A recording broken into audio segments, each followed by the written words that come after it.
जशें आमी राती ब्रेक केल्ले 3 मंत्री जे भाजपाचे 3 कॅबिनेट बट जे उरलेले ते आतां शपथ घेता गव्हर्नर पॅलसाचेर।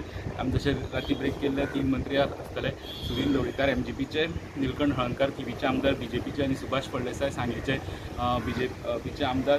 सकाळचो डेव्हलपमेंट म्हणजे सुभाष फळदेसाय जे नुकतेच फाटले असेंब्लीक तेंच्यांनी डेप्युटी स्पीकर म्हणून ते निवडून येयल्ले, तेंच्यांनी आयज डेप्युटी स्पीकर पदाचो राजिनामो दिला आणि ते आयज शपथ घेतले। त्या बीजेपीक दुसरो डेप्युटी स्पीकर येता ते असेंब्लीक निवडचो पडटलो। हे सगळे कॅल्क्युलेशन केलें की बीजेपीचे 12 मंत्र्याच्या टिमीन मुख्यमंत्री धरूनचे 12 मंत्री टीम हातूंत 11 बीजेपीचे आमदार आणि 1 एमजीपीचो आमदार असो रेशियो आसतलो। हे सगळे हितूंतल्यान 25 आमदारांचो सपोर्ट घेवन 20 बीजेपीचे आणि 3 इंडिपेंडंट 2 एमजीपी घेवन जे सरकार केल्ले तितले 11 बीजेपीचे आणि 1 एमजीपीचो आमदार।